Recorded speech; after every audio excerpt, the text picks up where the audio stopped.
Okay, everyone, you have to admit, this is a pretty credible experience, isn't it? Being able to share the same room with all these other change makers is a huge honor. Thank you.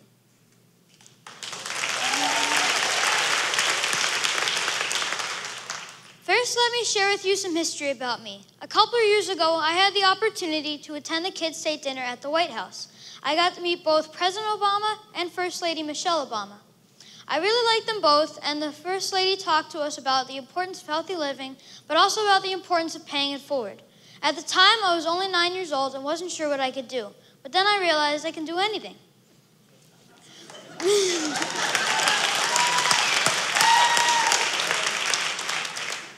When I started 3B, my goal was to help make sure all people have access to healthy food. We live in a country where people are throwing away and wasting food at the same time as other people are starving.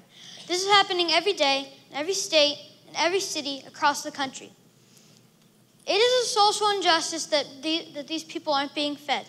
I believe all people, regardless of their financial situation, should be able to have access to healthy food. And it should not be a luxury afforded to only some. The face of hunger isn't always obvious. Look around you right now. But 1 in 8 Delawareans struggled with food insecurity in 2014, according to the USDA.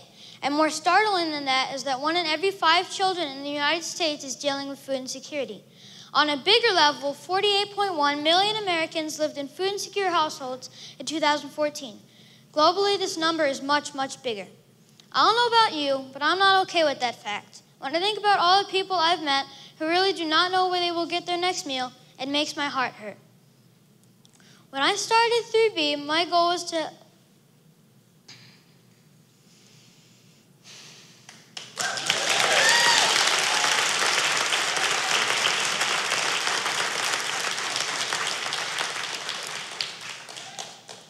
So I started providing people with healthy food through my nonprofit 3B Brae's Brown Bags. They're meant to be to-go bags which people can take with them after a soup kitchen meal.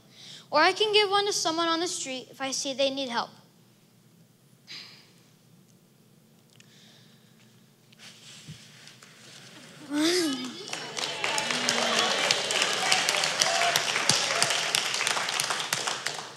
Nutritional security is more about access to food. It's also about the affordability of healthy food.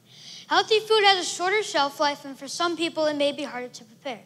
If you've grown up without having a garden in your yard or the ability to walk to a local food market which sells fresh produce, then you might not know what to do with asparagus. But if you walk to a corner market and you decide to buy a watermelon, you've also decided to carry it back. This could get heavy, right? There are many different challenges people who live in poverty face. I wish food was not one of those challenges, but in many ways it is. So I go to schools and I talk to kids about food insecurity. I go to conferences and forums and I tell grown-ups what I'm doing to help end hunger. And the biggest, most important message I can share is that we need to stop ignoring people. I see it every day. I see people drive by the homeless, step over their feet, ignore them, or worse, judge them. Sometimes the people who need our help the most are often the ones we completely disregard.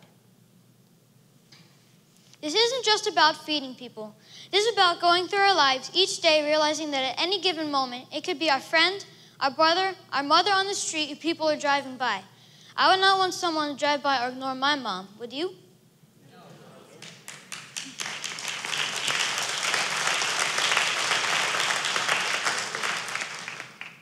When I attended the State of the Union as Michelle Obama's guest, I got to hear the president talk. Most of it I didn't understand, but one thing I did take away is that we need more people to stand up for each other and be there for each other. The president said he's optimistic that unarmed truth and unconditional love will have the final word, and it's up to us to make this happen. I'm just one boy, and my organization gives out simple brown bags. I can't drive, and I don't have a job except for making sure I keep my grades up in school. But I'm still busy. I understand feeling overwhelmed, but I've learned that we can all spare 5 minutes. We can all share compassion. We can all make a difference. We is the key word here. We the people. So I'm asking you to please, next time you see someone in need, stop and say hello, ask them their name, provide them with a brown bag of healthy food. You might just be saving their life. Thank you.